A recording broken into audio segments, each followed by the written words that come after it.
또 좋은 얘기 나옵니다. 다시 보시겠습니다. 1장부터 5장이죠. 5장 1절부터 말씀입니다. 제가 읽고 여러분들 읽고 교도하시겠습니다. 예수께서 무리를 모시고 산에 올라가 앉으시니 제자들이 나온지라. 심령이 가난한 자는 밖에 있나니 천국이 그들의 것이며 온유한 자는 복이 있나니 그들이 땅을 기업으로 받을 것이며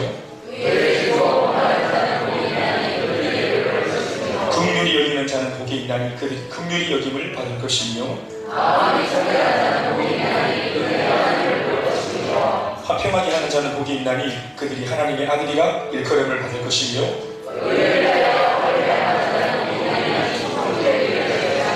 나로 말미암아 너희를 욕하고 박해하고 거짓으로 너희를 거슬러 모든 악한 말을 할 때에는 너희에게 복이 있나니 기뻐하고 즐거워하지. 기뻐하고 즐거워하라. 하늘에서 너희의 상이 큼이나 너희 전에 있는 선지자들 꼭 이같이 박해하였느니라. 아멘. 우리 오늘 중심되는 말씀은 10절부터 12절까지 말씀인데요. 이 뒤에 말씀을 좀 준비해 주셔야 되겠습니다. 11절 12절 준비해 주시면 감사하겠습니다. 저를 따라하시겠습니다. 의를 위하여 박해를 받는 자는 복이 있나니 천국이 그들의 것입니다. 축복이 클라이막스라 했는데 아마 절정의 축복이 이 팔복 가운데 마지막 복이 아닌가 생각이 듭니다. 인간적으로 생각하는 우리의 생각과 달리 이 의를 위하여 박해를 받는 자가 받는 이 복이야말로 축복 중에서도 축복, 계란 노란자인 그런 축복이 된다고 믿습니다. 축복의 클라이막스입니다. 의를 위하여 핍박을 받는, 박해를 받는 그 삶이 축복의 클라이막스가 됐습니다. 아마 이 제목 자체에서 또 이 본문 자체에서 뭔가 우리로 하여금 느끼게 하고 생각하게 하는 바가 분명히 있을 것입니다. 북한에서는 예수 믿는 사람들을 이렇게 부르는데요. 예수님의 전사들이라고 부른답니다. 그들이 전사처럼 예수님을 믿기 때문인 것 같습니다. 전쟁하듯이 아주 용사와 같이 맹렬하게 그렇게 신앙을 그들이 포기하지 않으려고 자기가 가지고 있는 그 신앙을 고수하고 지키기 위해서 그렇게 뭔가 외부에 있는 좋지 못한 불순물과 또 안 좋은 세력들과 그들이 이렇게 다투고 있는 상황이라는 것을 이 말 자체가 우리한테 설명해 주는 것 같습니다. 예수 믿는 사람, 우리는 크리스찬, 그리스도인 이런 고상한 별칭을 쓰는데 그들은 예수의 전사들이라고 말합니다. 예수님을 위해서 싸우는 사람들입니다. 한번 따라합시다. 예수님의 전사들. 멋진 거지 않습니까? 예수의 전사들, 예수님을 위해서 싸우는 사람들. 우리는 보통 군사, 병사에 뜻인데 전사라는 말참 좀 화가 나는 것 같습니다. 역시 그쪽 좀 다른 것 같습니다. 옆에 사람이 인사하겠습니다. 당신이 예수님의 전사입니다. 전사가 싸웠다 죽었다 이런 말이 아닙니다. 군사가 싸우는 군사라는 말입니다. 그 전사들에게 예수님을 믿는 예수님의 전사들에게 그들의 신앙 고백과도 같은 우리의 신앙 고백처럼 전능한 사천지를 만드신 이렇게 말하는 이런 신앙 고백문처럼 그들에게도 신앙 고백문이 있답니다. 이를테면 전사들의 수칙이라고 부르는 신앙 고백서인데요. 거기 내용은 우리처럼 길지 않고요. 단순하면서도 아주 그냥 좀 강렬하게 두 가지만 딱 적혀 있답니다. 예수를 믿는 전사들의 수칙 두 가지. 첫 번째는 예수 믿는 사람은 천대받게 되어 있다. 둘째, 칭찬받는 것보다 욕먹는 것을 먼저 배워라. 한번 따라합시다. 첫째, 예수 믿는 사람은 천대받게 되어 있다. 둘째, 같이 둘째, 칭찬받는 것보다 욕먹는 것을 먼저 배워라. 그러면서 이어지는 이제 몇 가지 고백이 이렇게 있습니다. 이것이 우리의 기쁨이고 우리의 긍지다. 예수 믿는 사람은 고난을 당하게 되어 있다. 이것이 조금도 이상한 것이 아니고 우리의 영광이며 우리의 승리다. 이렇게 적혀 있습니다. 이것이 전사들의 수치. 지금 현재 동시간대에 저 북한에서 예수를 믿고 있는 사람들, 그 예수님의 전사들이 우리처럼 신앙을 고백할 때 그들이 날마다 되풀이하며 되뇌이는 고백입니다.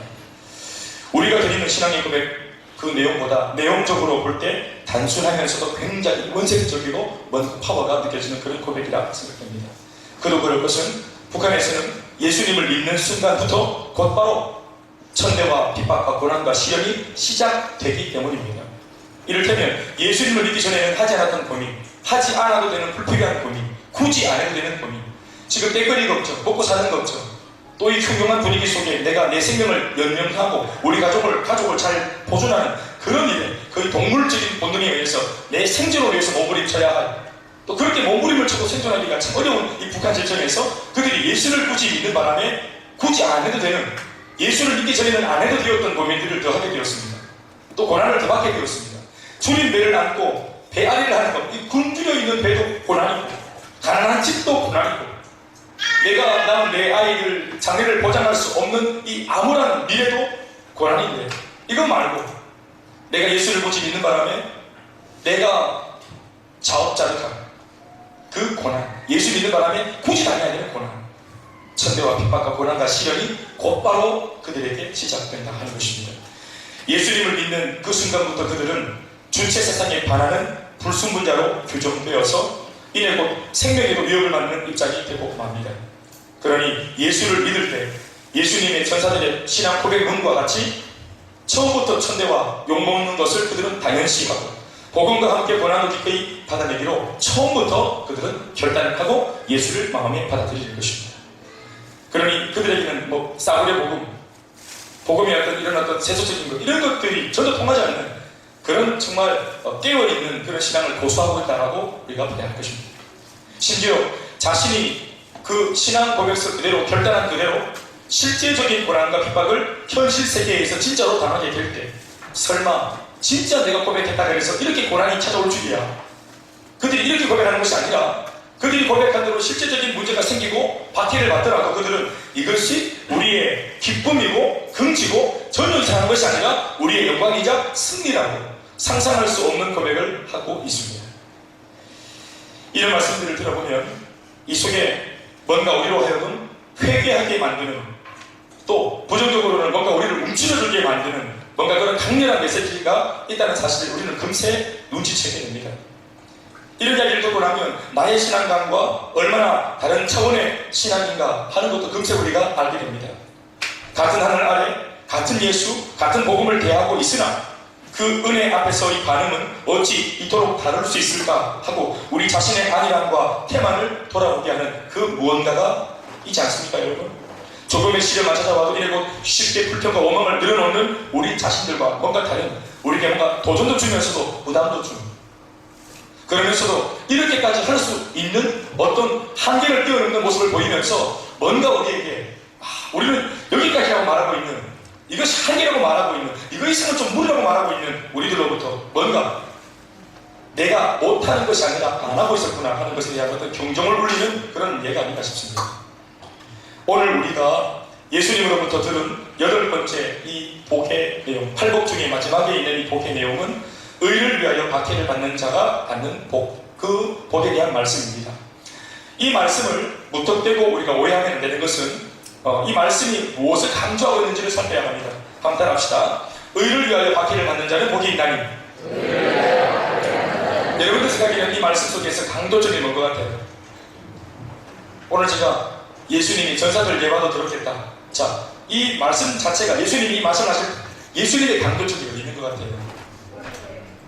박해. 그래서 제가 설교를 하고 있는 것입니다. 오늘 주신 이 말씀의 강조점은 사실은 단순히 박해를 받는 자가 복이 있다라는 것이 아닙니다. 이 말씀의 강조점은 의를 위하여 살아가는 사람이 복이 있다는 것입니다. 하나님의 의를 위하여, 하나님의 의를 위하여 살아가는 사람.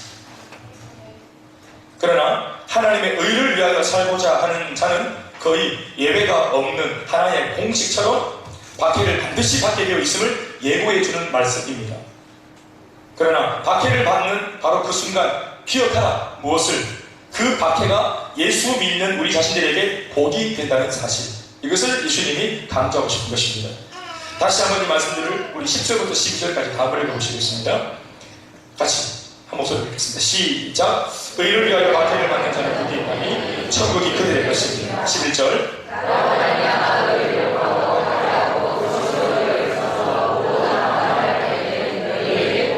12절. 너희 전에 있던 선지자들도 이같이 박해하였느니라. 아멘. 예수님은 오늘 이 세 절의 말씀 말씀을 통해서 두 가지로 분명히 의를 위하여 받는 자의 이 박해, 그리고 의를 위하여 살다가 박해받는 자가 받는 복, 그 내용에 대해서 사실은 좀 오해가 있을 수 있다 생각하셨던 예수님께서 이 마지막 복에 대한 내용만큼은 이 두 절을 더 첨부해가지고 부연 설명을 하고 있습니다. 그 내용 11절과 12절에 지금 이렇게 뭔가 좀 더 추가되어서 설명되고 있는 이 두 말씀 속에 예수님이 이 의를 위하여 살다가 박해받는 자가 받는 복이 얼마나 좋은 것인가, 얼마나 놀라운 것인가를 조금 더 우리들한테 설명을 해주고 싶었던 마음이 읽혀지고 있습니다. 두 가지로 말씀하시는데, 첫 번째는 의를 위한 삶에는, 하나님의 영광을 위하여 살아가는 그 의를 위한 삶에는 박해가 따른다 하는 이 원리가 지금 너희들만 당하는, 너희들만의 특별한 문제가 아니라, 그러니까 이상한 것이 아니라 너희 이전에도 계속 있어왔던 하나의 공식 같은 사건이다. 이전에 오고 오는 모든 세대들 중에서도 믿음이 많은 거자들을 보면 하나님 편에 서서 하나님의 의를 위하여 살고 하나님의 영광을 우리가 위하여 살았던 모든 사람들은 모두가 다 이 땅에서는 박해를 당하거나 또 천대를 받거나 어려움을 당했다.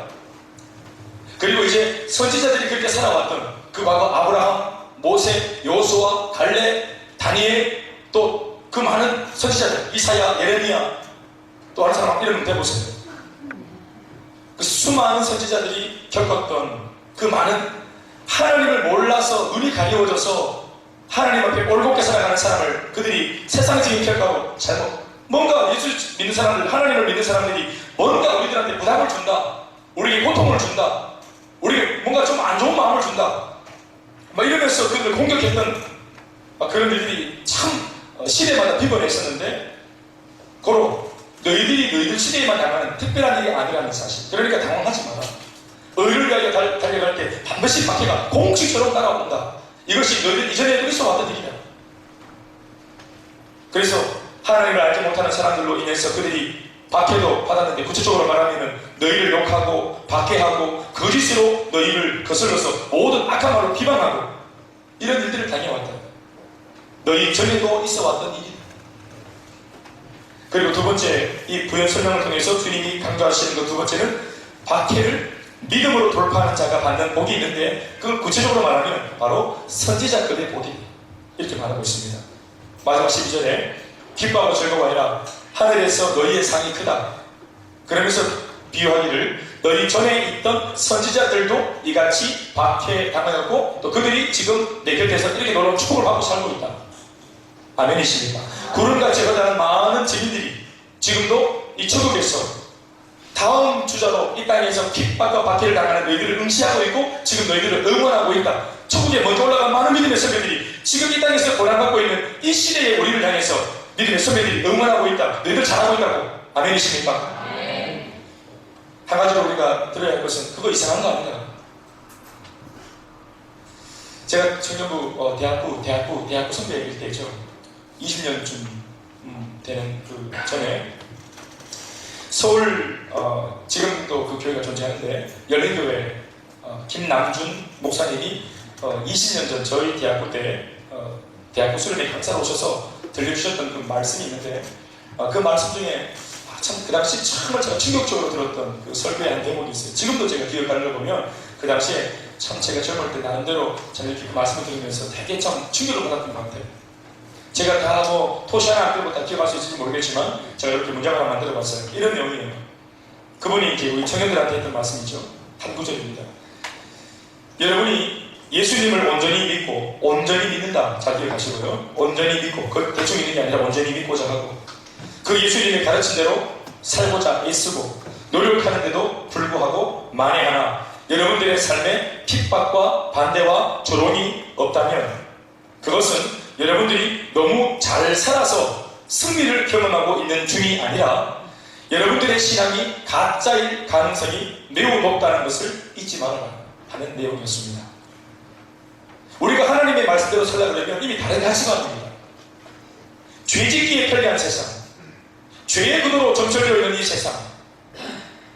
그런데 모두가 다 그 나무의 그 밥으로 그렇게 살고자 하나 내가 그냥 착하게 사는 정도도 아니고 세상적으로 볼 때 조금 도덕적으로 괜찮게 사는 정도도 아니라 하나님의 의의 수준으로 살겠다고 내가 그렇게 내가 특별하게 머무림을 치는 이 사람을 놓고, 물론 객관적으로 보면 대단한 사람임에도 불구하고 대단한 사람임에 분명하지만 그 한 공간 안에 있는 여전히 세상적으로 그냥 이렇게 막 살아가는 사람들 곁에 그렇게 뭔가 하나님 말씀대로 설명하는 사람이 있다 보면 본의 아니게 옆에 있는 사람들이 피해를 보게 돼요. 왜 저렇게 굳이 저렇게 경험하려고 하고 집안 뭐 특별하나? 왜 저렇게 별나게 살아? 그러면서 아니 같이 직장생활 하다 보면 이렇게 또 반칙도 좀 할 수 있고 또 이렇게 좀 때가 묻을 수도 있고 다 그런 거지. 뭘 저렇게 특별하게 저 혼자 저렇게 살다 따라 마시고 저렇게 사노? 회식 분위기 나대고 이거 뭐하는 짓이냐? 이럴 수 있겠죠. 그런 사람들이 본의 아니게 그렇게 특별하게 나대는 사람 때문에 다른 사람들이 약간 바보가 되는 듯한 느낌을 받아요.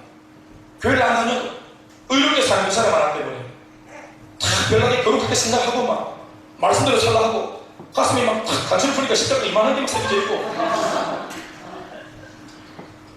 그렇게 할 때 막 눈물을 흘리면서 막 이렇게 막 기도하고 또 뭐 이렇게 그렇게 할 때 이렇게 말씀대로 살려고 애를 쓰는 사람이 반드시 세상 사람들로부터 본의 아니게 핍박과 또 멸시와 조롱을 받게 돼 있다. 그것은 그 사람들이 악하기 때문이라고 게 아니고 이 세상 자체가 하나님의 말씀대로 사는 사람을 한 번도 본 적이 없기 때문에 온전히 하나님의 말씀을 따라 누가 사실은 이 땅에 순결을 지킨다. 이런 말은 조선시대 때 얘기입니다. 요즘 청년들한테 순결을 못 지킨다. 뭐 내 안에 있는 그런 순종을 지킨다. 이거 조선시대 때 얘기입니다. 이런 말 하면 여러분 아무도 여러분들하고 말 안 써보십니다. 청년들이. 세상적으로 때가 묻으면 안 돼. 우리 마음을 지켜야 해. 우리의 뭐 순종을 지켜야 해. 의롭게 살아야 해. 의, 순수, 순결, 순정, 뭐 순종 이런 거 여러분 이런 게 안 통하는 시대입니다. 그런 걸 말하면 정말 그 사람 웃긴 사람. 아주 구시대적인 발상. 왜냐? 이 성경 자체가 여러분 1세기의 가치관이거든요. 인간적으로 보면 이게 적힌 것이 1세기니까요. 1세기의 가치관의 내용으로 어떻게 21세기의 사람들을 이걸 건사하려고 하냐 말이죠. 그러니까 이렇게 말씀대로 살겠다 하는 사람들은 이 토시 말씀 그대로 문자 그대로 살겠다고 하는 사람들 놓고 세상으로부터 반드시 그 사람들은 박해와 조롱을 받게 되어 있습니다. 그 목사님 말씀이 뭐냐 하면 여러분들이 하나님 말씀대로 살려고 하는데도 조롱과 핍박이 없다면 너희들이 너무 잘 사는 바람에 그들이 완전히 쫄아가지고 박해와 모욕이 없는 게 아니라 너희들이 뭔가 그 복음에 물을 타고 뭔가 너희들이 이런 신앙에 물을 타고 은근슬쩍 그들의 눈에 달라 보이는 삶을 안 살고 있기 때문에 그들이 핍박하지 않는 게 아닌가. 거기에 대해서 도전을 줬던 기억이 있는 겁니다. 이 또한 제대로 된 신앙과 박해는 함께 가는 것임을 알려주는 메시지가 분명합니다. 따라합시다. 신앙과 박해는 함께 갑니다. 더불어 복음과 박해도 하나의 공식처럼 함께 간다는 사실을 우리가 인정해야 합니다. 분명 소화하기 어렵겠죠? 또 이런 말씀들 앞에 우리가 아멘이라고 하기에도 사실 이것은 불편한 진실이 분명하지만 그래도 이것은 기정사실입니다. 디모데후서 1장 8절 말씀에도 사도 바울은 자신의 아들과도 같은 디모데에게 복음과 박해가 하나의 공식이라는 사실을 알려주는 대목이 적혀 있습니다. 1장 8절 말씀 다시 읽고 시작. 그러므로 너는 내가 우리 주를 증언함과 또는 주를 위하여 갇힌 자된 나를 부끄러워하지 말고 오직 하나님의 능력을 따라 너도 복음과 함께 뭐해라. 내가 지금 고난받고 있잖아. 네가 소문 들은 거 같이 나 지금 로마 감옥에 갇혀있다. 그러나 내가 갇혀있다는 것 때문에 네가 우리 본문에는 부끄러워하지 마라 했지만 사실은 정확하게 표현하면 두렵다 이런 뜻입니다. 네가 스승인 나 바울이 이 천하의 바울도 갇히네. 천하의 바울도 하나님이 안 지켜줘가지고 저렇게 복음 전하다가 감옥에 들어갔네. 그럼 난 어떻게 되겠노? 바울도 저렇게 복음을 전하다가 잡히게 할 정도면은 로마가 너무 센 거 아닌가? 우리 스승도 저렇게 고난이라고 하는 핍박이라고 하는 그 관문을 못 통과했다면 나는 어떻게 되겠노? 하는 마음 때문에 스승이 잡혔다는 소문을 듣고 이 디모데가 위축되고 참 두려워했던 것 같아요. 그래서 그렇게 있는 가운데 있는 이 디모데가 두려워하고 있다는 사실을 또 바울이 감옥에서 들었어요. 그래서 편지를 적으면서 디모데의 바울이 하는 말이 내가 갇혀있는 것을 너 부끄러워하지 말고 두려워하지 마라. 이건 당연한 거다. 복음과 함께 고난이 함께 가는 거다. 그리고 지금 고난을 당하고 있는 당사자인 나를 통해서 직접 네가 인터뷰를 들어봐라. 나 괜찮다. 아니 고난 안 받아본 네가 아나 고난받고 있는 내가 아나 지금. 고난을 받고 있는 내가 괜찮다 하면 괜찮은 거지. 아들아, 나 괜찮다. 견딜만해. 괜찮아. 그러니까 혹시나 이 나의 모습 때문에 네가 위축됐다면 절대로 위축되지 말고 너 또한 고난과 함께 복음과 함께 고난을 받아버려요. 편지를 적고 있는 것입니다. 한 번 더 설명하면 이 말씀을 들여다보면 이미 편지를 적고 있는 바울 자신이 먼저 복음과 함께 고난을 받는 상황 속에 있다는 사실을 디모데에게 알리고 있습니다. 더불어 그런 자신과 같이 너 디모데 역시도 고난과 함께 복음과 함께 고난을 당당히 받아들이라고 권면하고 있습니다. 아마 이런 말을 적고 있는 것으로 봐서 지금 한 교회를 목회하고 있는 젊은 사역자, 아직까지는 새내기 사역자인 이 디모데가 사역하는 그 교회에 뭔가 상황적으로 예기치 못한 고난의 상황이 지금 일어난 겁니다. 심적으로 불안해하고 있다는 사실을 감옥에 갇혀있던 바울이 디모데의 상황을 들은 겁니다. 그래서 바울은 디모데에게 복음의 실체를 적나라하게 말해줄 필요를 느낀 것으로 생각됩니다. 바울이 디모데에게 전해주려고 했던 복음의 실체가 뭐냐? 그것은 다른 것이 아니라 복음으로 달려가면 반드시 박수와 발체가 아니라 오히려 고난과 시련을 만나게 된다 하는 것이 이게 복음의 실체입니다. 그러니 디모데야, 네가 지금 만나고 있는 그 고난을 생각해 볼 때 네가 아마 복음으로 제대로 사역한 것 같다. 내가 볼 때는 네가 지금 복음으로 달려가기 때문에 고난이 찾아온 거 아니겠나? 너 지금 그러니까 만나고 있는 그 고난 두려워하지 마라. 아마도 내 생각에는 네가 잘했던 것 같다. 네가 세상과 야합하지 않고 타협하지 않고 진짜 믿는 대로 네가 하나님의 의를 위해서 정말 정도를 지키고 잘했던 것 같다. 그러니까 사탄이 네한테 고난을 주고 바퀴를 준 것 같다. 아멘이십니까? 그러니까 사도 바울이 이 편지를 통해서 지금 디모데가 지금 겪고 있는 상황을 이 말씀으로 해석해 주는 거예요. 그거 이상한 거 아니다. 나를 봐라. 그 고난을 과감하게 받아들이고 믿음으로 그 고난의 상황과 기꺼이 충돌해라. 도닥쳐라. 등을 돌리지 마라. 이것이 바울의 편지의 내용입니다. 여러분, 다시 한번 말하지만 신앙과 박해 그리고 복음과 고난, 이것은 하나의 공식입니다. 어떤 면에서는 신앙의 절정이, 오늘 우리가 제목에도 적어놨지만 이 클라이막스의 축복, 이 신앙의 절정이 바로 그 신앙 때문에 당하는 고난이라고 해도 지나친 표현이 아닐 것입니다. 오늘 여러분, 우리가 만나고 있는 고난이 있겠죠. 그런데 자세히 생각해 보십시다. 오늘 내가 정말 주님의 의를 위해서 내가 하나님 말씀대로, 조금 전 제가 20년 전에 강삼사님을 제가 여러분들에게 상기시켜드린 것처럼 하나님의 말씀대로 올곧게 살려고 하다가 만난 고난들이 내게 지금 있는가? 내가 지금 고난이라고 말하면서, 시련이라고 말하면서 지금 마음이 아주 그냥 불안하고 나와 하여금 새우잠을 자게 만들고 시름을 접하게 만드는 그 시련과 고난, 지금 현재 진행형으로 그것이 내가 욕심을 더 내다가 만난 자업자득의 문제인가? 아니면 하나님의 말씀대로 살려고 하다가 애매하게 당하는 고난인가? 내 죄 때문에 당한 고난인가? 하나님의 나라를 위해 살다가 당한, 굳이 안 당해도 될 고난이었는데 예수님의 전사처럼 살다 보니 당한 고난인가? 같은 고난이 있어도, 같이 지금 좋지 못한 상황 속에 있어도 그 내용이 다를 수 있다는 사실에 대해서 여러분들이 오늘 이 밤에 고민이 있었으면 좀 좋겠습니다. 왜 고난이 옵니까? 사탄이 그 사람을 위협적인 인물로 간주했기 때문입니다. 마귀가 볼 때 그 사람 그대로 뒀다가는 자기 나라에, 자기 그 흑암의 나라에 굉장히 낭패를 보겠다. 저 사람 때문에. 저 사람 저렇게 기도했다가, 저 사람이 저렇게 계속해서 살아가다가 변화됐다가, 주의 몸된 교회 성전의 기둥같은 일꾼으로 세워졌다가 우리가 큰일 나겠다. 사탄 마귀가 이렇게 뭔가 자신의 나라를 놓고 위협적인 존재라고 간주했기 때문에 박해에서 초장부터 잡아들이려고 애쓰는 것이라 믿으시면 좋겠습니다. 사랑하는 여러분, 아무나 고난받는 것이 아닌 줄로 믿습니다. 사탄도 눈이 있습니다, 여러분. 사탄에게 무시당하면 되겠습니까?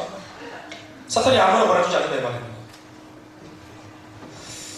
다음으로 요한복음 20장 19절에서 23절 말씀을 잠시 한번 더 우리 이 주제로 생각해 봐야 합니다.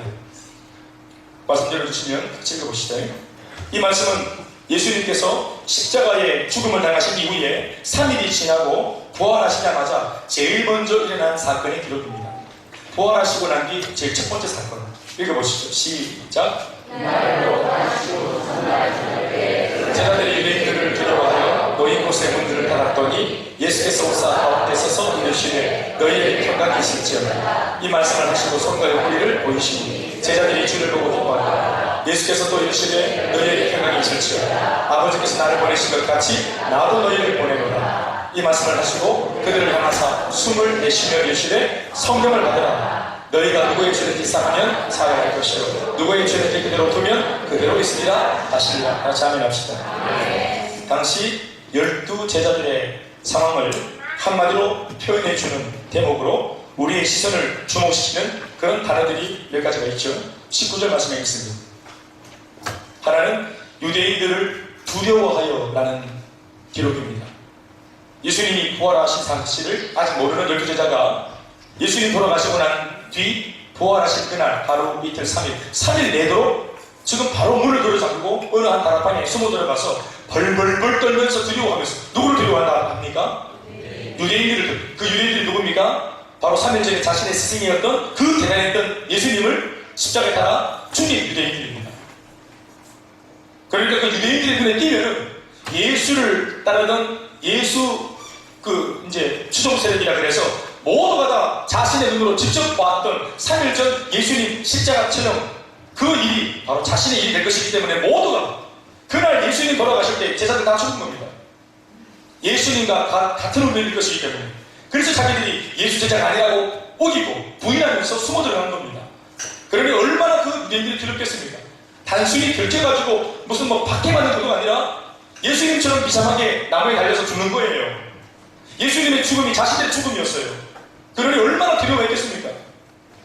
게다가 12명 모두가 다 아무도 거기에서 회개하자, 돌이키자, 기도 한번 해보자 이런 말 못할 정도로 모두가 집단적으로 지금 공황 상태에 빠져 있었습니다.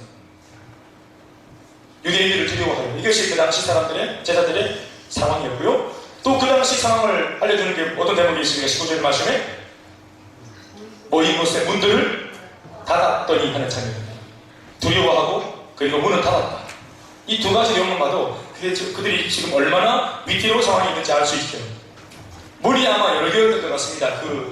그들이 지금 몸담고 있는 그 장소에 그들이 여러 많은 문들을 일제히 다 닫아 걸어 잠근 이유는 단 한 가지, 두려움 때문이었습니다.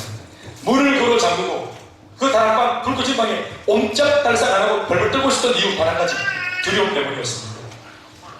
며칠 전만 해도 예수님과 같이 나귀를 타고 들어오시는 예수님과 함께 곁에서 호산나 호산나 사람들의 칭송을 받으면서 우리 스승이 이렇게 대단한 분이니까 하고 덩달아 어깨가 으쓱했던 12제자였습니다. 예수님이 500여 명의 여사를 일으킬 때 그 예수님 덕분에 함께 인기가 절정에 올라갔던 그런 베드로, 야고보, 요한이었습니다. 그러나 지금은 그 예수님 돌아가신 이후에 모두가 완전히 두려움에 사로잡혀서 숨어있는 꼴입니다. 예수님의 제자들은 예수님을 죽였던 유대인들, 즉 사람들을 두려워하고 있습니다. 사람들. 여러분, 예수님의 제자입니다. 여러분, 제자가 누굽니까? 여러 가지로 말할 수 있겠지만 예수님 입에서 직접 내뱉으신 말씀의 정의대로 따라가 보면 마태복음 4장 19절 말씀에 베드로를 처음 제자로 부르실 때 그 자리에서 예수님이 직접 언급하셨던 그 제자의 정의가 뭡니까? 사람 낚는 어부입니다. 사람을 낚는 어부가 제자입니다. 사람을 살리는 사람이 제자입니다. 믿습니까 여러분? 예수님이 정의하신 제자의 정의입니다. 사람을 복음으로 살리는 사역을 하는 자들이 예수님의 제자라고 할 때 오늘 요한복음 20장에 등장하는 이 제자들의 모습은 제자가 아닌 것으로 보여집니다. 사람들을 두려워하고 있기 때문입니다. 사람을 살려야 할 제자들이 그 사람이 두려워서 다락방에 숨어 있을 지경이라면 이것은 무엇인가 문제가 있는 것입니다. 문제가 있어도 보통 문제가 아닙니다. 그래서 바로 그 자리에 부활하신 예수님이 찾아오신 것입니다. 제자답지 못한 제자들을 제자다운 제자로 다시 만들어 세우기 위함입니다. 그곳에 찾아오셨던 예수님은 그들에게 두 가지를 쥐어주십니다. 첫 번째는 평강이고 두 번째는 성령입니다. 19절 말씀 우리 한번 더 읽어보시겠습니다. 후반부의 말씀을 같이 그 다음 말씀 시작. 예수께서 오사 가운데 서서 이르시되 너희에게 평강이 있을지어다. 첫 번째 그들에게 쥐어준 것이 뭡니까? 이 두려움을 떨칠 수 있는 비결로 주님이 쥐어주신 것이 뭡니까? 평강. 또 두 번째 22절 말씀입니다. 한번 읽어보시죠. 시작. 22절 말씀. 시작. 성령을 받으라. 평강이 있을지어다. 성령을 받을지어다. 평강과 성령. 그리고 덧대어 한 가지를 더 명령하십니다.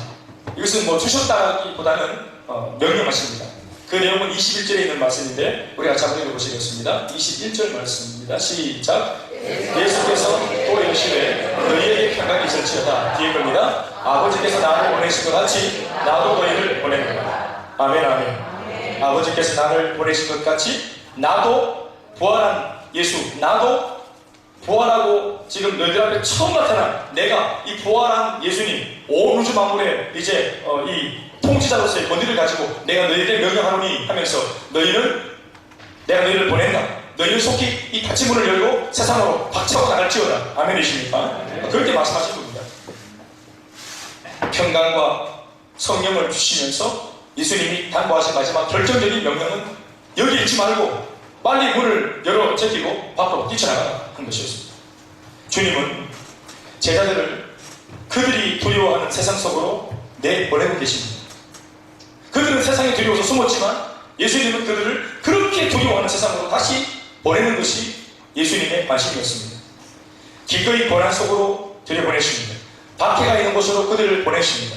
왜 그렇게 하십니까? 그것이 제자다운 모습이기 때문에 그렇습니다. 왜 그렇습니까? 그들의 현재 이름이 예수님의 제자이기 때문에 그렇습니다. 그리고 예수님, 이름은 예수님의 제자인데 지금의 몰골은 제자답지 못하기 때문에 제자다운 삶을 살도록 그들의 이름에 걸맞는 삶을 살도록 하나님께서, 예수님께서 그들을 보내고 계십니다. 신앙과 박해, 복음과 고난은 다시 한 번 더 말하지만 함께 갑니다. 제가 이것을 강조하는 것은 이 한 가지 때문입니다. 이것이 이상한 것이 아니라는 것입니다. 오늘 우리도 세상이 두렵고 사람이 겁나서 자신만의 골방에 들어앉아 못난이 모드로 문을 잠그고 있는 분들이 계십니까? 충분히 우리가 인간적으로는 이해할 수 있습니다. 저도 그런 경험이 있고 우리 모두가 그럴 수 있습니다. 잠수탐, 소위 그렇게 말하지 않습니까? 잠수탄다는 것. 때로 사람이 살다 보면 정말 사람을 만나고 싶지 않을 때가 있지 않습니까?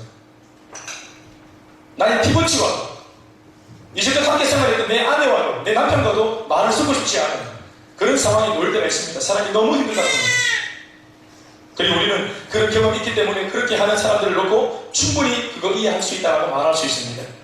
지금 현재 그렇게 못난 모습밖에 보이지 못할 정도로 뭔가 힘든 상황 속에 그 사람은 놓여있는 것이다 라고 우리가 이해하려고 할 수 있습니다. 우리는 인간적으로 얼마든지 그럴 수 있다고 봅니다. 그러나 예수님은 오늘 우리와 생각이 조금 다른 것 같습니다. 두려움을 이길 수 있는 평강을 쥐어주셔서라도 그들을 내보내려고 하십니다. 그런 잠그문을 기꺼이 박차고 나갈 수 있도록 성령의 능력을 주셔서라도 그들이 이 몰골로 있지 않게 하시고 싶은 것입니다. 예수님은 단순히 힘들어하는 그들을 보시면서 이해한다는 차원을 넘어서 극복하게 해주고 싶으신 것입니다. 평강과 성령이 우리와 함께하면 얼마든지 그 두려움의 문을 박차고 나갈 수 있다고 주님을 보시는 것입니다. 오늘 이곳에 있는 우리 모두에게 부활하신 예수님의 평강과 또 그분이 주시는 성령의 파워가 어두워진 우리 내면을 송두리째 뒤집어 엎을 수 있기를 주의 이름으로 축원합니다. 세 번째로 베드로전서 2장 19절에서 21절 말씀에도 이러한 내용들을 지지하는 말씀이 있습니다. 베드로전서 2장 19절에서 21절 말씀 우리 같이 한번 보시겠습니다. 말씀으로 시작. 부당하게 하나님을 생각함으로 슬픔을 참으면 이는 아름다우다. 자, 부당하게 고난을 받는다 이 말은 뭐냐 하면 내 잘못 때문이 아니라 하나님의 말씀대로 살다가 복음과 함께 살다가 아까도 말했지만 애매하고 부당하게 고난을 받는 오늘 이 지금 내용하고 아주 걸맞는 말씀이죠. 부당하게 고난을 주님 때문에 받아도 하나님을 생각함으로 내가 주님 때문에 의를 위해 살다가 받는 고난인지 하면서 하나님을 생각하면 이것이 뭐라고요? 이 고난이 아름다울 수 있다는 겁니다. 여러분, 고난이 아름답다고 말하는 이런 놀라운 역전의 시선이 생길 수 있다는 것입니다. 계속해서 20절, 21절 시작.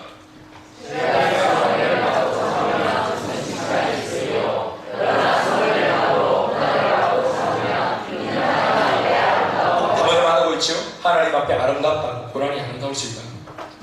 21절 시작. 이를 위하여 너희가 부르심을 받았으니 그리스도도 너희를 위하여, 자 이렇게 해야 됩니다. 그리스도도, 예수님도 바로 우리 너희들을 위하여 이렇게 부당한 고난, 애매한 고난을 굳이 받으셨는데, 그 이유가 뭐냐면 바로 너희에게 본을 끼쳐, 본이 되어서 너희들도 나와 같이 예수님처럼 그 자취를, 부당하게 복음 때문에 고난받는 그 자취를 따라오게 하려 하셨습니다. 아멘입니다.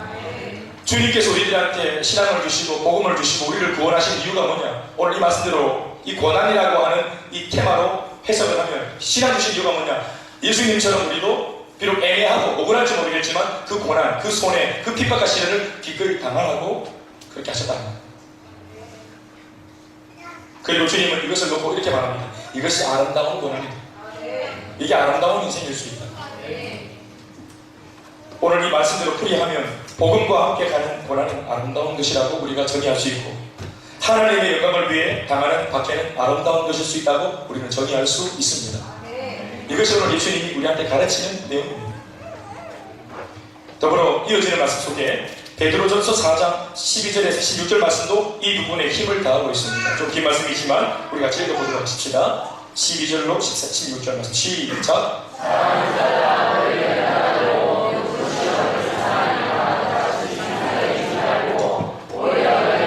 그리스도의 고난에 참여하는 것으로 즐거워하라. 그리스도의 고난에 참여하는 것으로 즐거워해라. 아무나 주님처럼 고난받는 것이 아니다. 심지어 베드로는 예수님처럼 고난받을 자가 없다고 해서 죽을 때에 십자가에 달아 죽이려고 하는 그 로마인들 앞에 나를 거꾸로 달아 죽여달라고, 내가 어찌 예수님처럼 같은 모습으로 죽을 수 있겠나 하고 겸손을 보였던 모습을 우리가 다 기억합니다. 그러나 말할 것도 없이 결론적으로 말하면 우리 몸을 입고 있는 이 죄 많은 인생이, 우리가 예수를 믿어서 영원한 생명을 이미 보장받은 것이고, 고난으로 죽든 핍박으로 죽든 순교로 죽든, 우리가 또 아니면 병들어 죽든 나이가 많아 자연사로 죽든 이미 이 죽음 이후에 우리는 생명이 보장되어 있는 사람인 줄 믿습니다. 그러니 그들이 이 내게 주어진 보너스 같은 이 인생을, 생명을 내가 주님 나라를 위해서 나는 살겠다, 주님이 나를 위해 그렇게 희생하셨으니까 나도 내게 주어진 이 얼마 안 되는 이 여력으로 나도 주님 위해 살겠다. 물론 그 은혜를 어떻게 내가 다 갚겠나마는 내가 주님 앞에 이 감사를 표현하고 싶다라고 하는 마음으로 달려갔던 수많은 선진들, 믿음의 선배들을 우리는 잘 알고 있습니다. 오늘 주님 말씀이 그렇게 살아온 그 그리스도인들, 그리스도의 고난에 참여한 것으로 즐거워했던 사람들, 마지못해 하는 사람들이 아니라 자기가 좋았기 때문에 그렇게 하는 것입니다. 어떤 사람들이 묻습니다. 왜 우리 교회 사람들이 자꾸 행복 모임이라고 하는 이런 걸 우리한테 자꾸 찾아오고 우리 집에 내가 그렇게 명망을 줘도 찾아왔는가? 좀 민망할 수도 있고 힘들 수도 있었을 텐데 어떻게 그렇게 올 수 있었는가? 사실은 여러분, 우리가 단 한 가지로 오늘 이 말씀을 잇대어서 말할 수 있는 것이 뭐냐면 그게 우리에게 즐거움을 주었습니다. 복음을 전하다가 낭패를 당했지만 그것이 막 몹쓸 짓을 당한 것처럼 그게 되게 막 죽을 정도로 괴롭거나 그런 게 아니라 애초부터 우리가 욕먹기를 각오하고 가는 일이기 때문에 내가 기대했던 대로 복음을 전하다가 욕먹으니까 견딜만합니다. 그런데 어떤 분들은 오늘 내가 역사를 일으키겠다, 홍해바다를 갈아놓겠다 이러고 가서 욕먹으니까 이상한데, 그러니까 상처가 되는 겁니다. 그러나 우리가 복음을 전하려고 할 때 욕먹으러 가겠다고 마음먹고 가는 겁니다. 그러다가 욕먹으면 원전치지 않은 것이고, 그러다가 놀라운 역사 일어나면 하나님의 선물로 가는 것입니다. 이는 그의 영광을 나타내실 때 너희로 즐거워하고 기뻐하게 하려 합니다. 14절 말씀 읽어보시죠. 시작.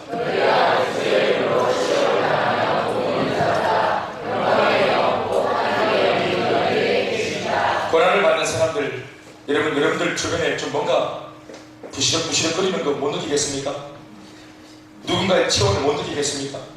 뭔가 누군가가 내 곁에서 보이지 않는 손으로 일하고 있는 소리, 뭔가 부시럭거리는 소리 못 안 들리십니까?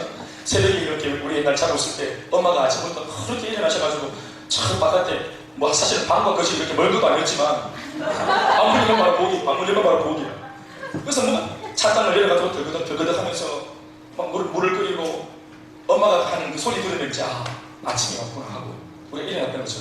그럼 여지없이 일어나는 것 없이 방문이 딱 열리면서 바로 한상 이렇게 그득하긴 아니고 그냥 이렇게 김치국물 이렇게 해가지고 아침이 왔구나.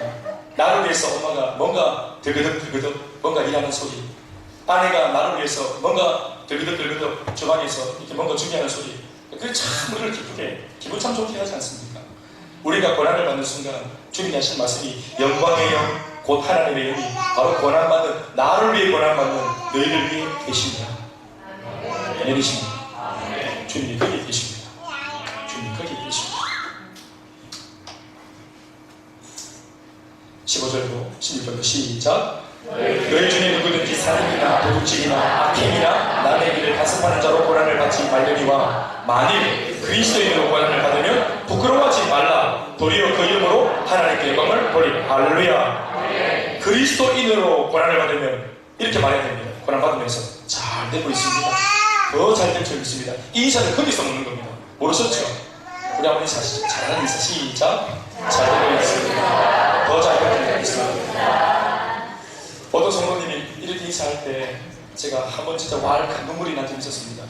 오랫동안 아기를 못 가져가지고 힘들었던 가정인데 여름 행복 모임 하면서 참 잘 될 거라고 소망을 주고 또 말씀으로 같이 푸시하고 남편하고 아내 같이 앉혀놓고 반드시 테이블이 열 거라고 복을 빌고 그렇게 하는데 이분이 나는 그날 깜빡하고 나가는데 이 두 분이 문 앞에 서가지고 목사님 인사하려고요. 예 인사했더니 그게 아니고 잘 되고 있습니다 목사님.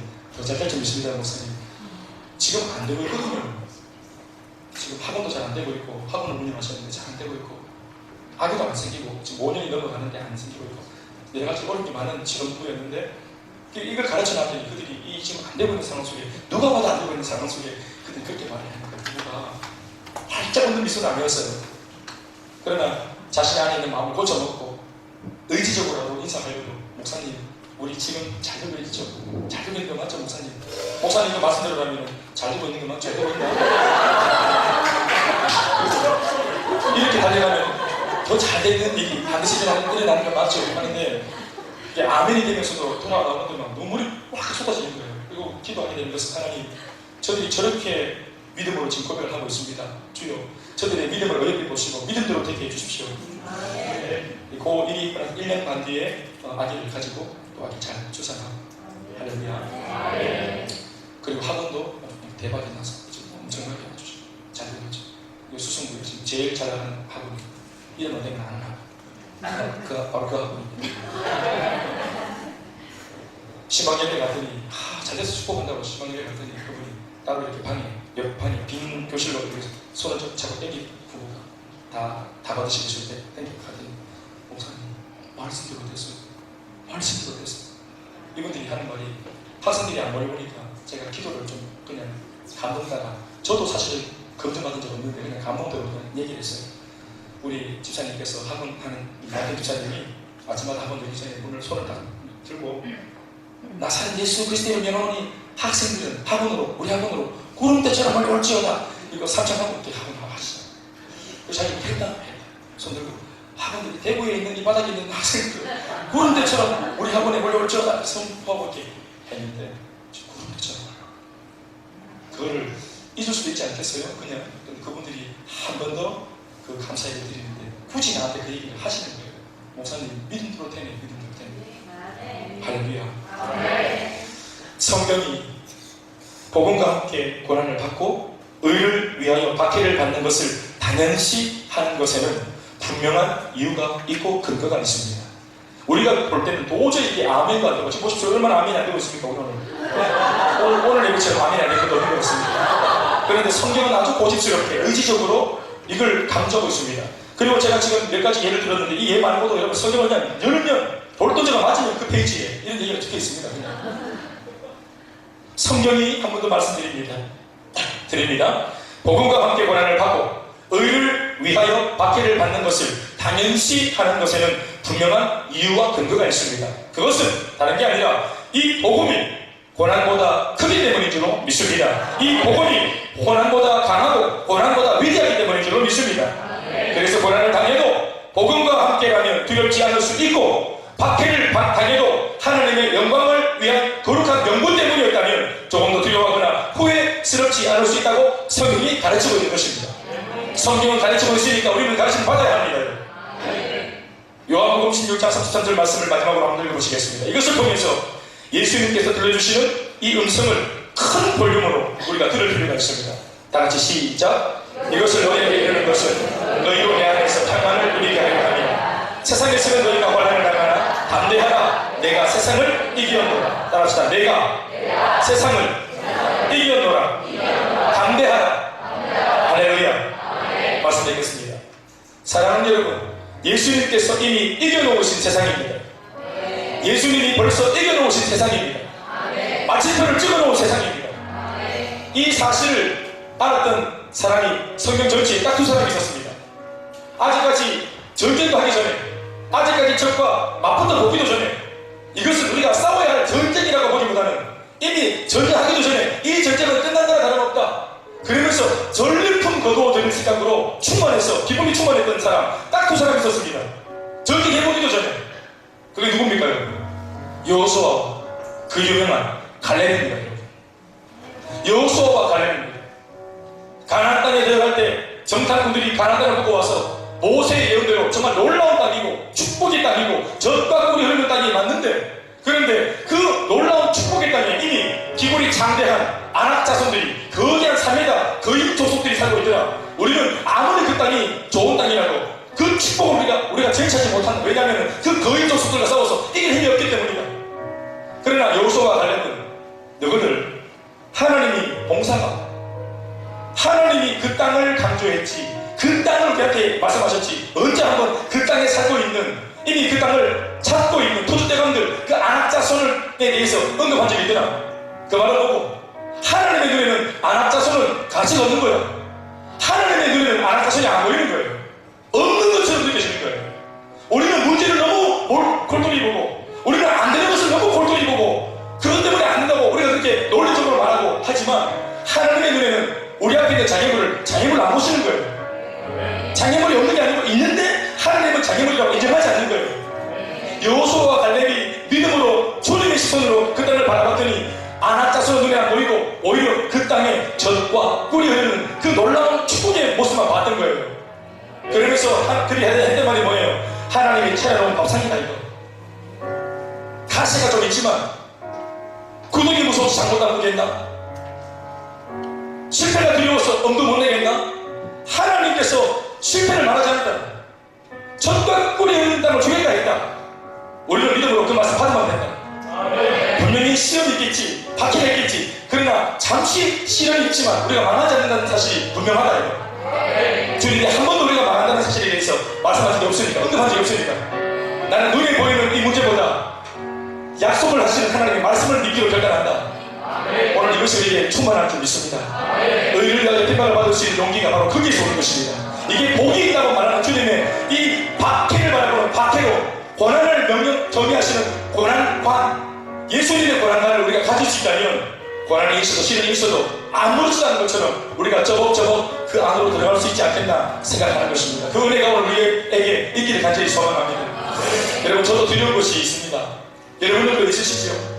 내 인생을 가로막고 있는 골리앗 같은 그런 험산주변의 거대한 산맥 같은 것, 오늘 나를 막고 있는 그런 여리고성 같은 버티고 있는 대적들이 우리 앞에 있죠. 그것이 돈 문제일 수도 있고, 사람일 수도 있고, 환경일 수도 있고, 아니면 허상이지만 무언가 좋지 않은 내감 때문에 내 마음속에 찾아온 두려움이 있을 수 있겠죠. 그러나 오늘 주님의 말씀을 믿읍시다. 세상에서는 너희가 환난을 당하나 담대하라. 내가 세상을 이미 이겨노라 하신 줄 믿고 그 주님 따라가면 잘 될 줄로 믿습니다. 박해보다 더 크신 주님, 고난보다 더 크신 주님, 문제보다 더 위대하신 주님을 의지하는 마음이 되시기를 주의 이름으로 축원합니다. 우리 모두 다 같이 일어나셔서 찬양하시겠습니다. 나의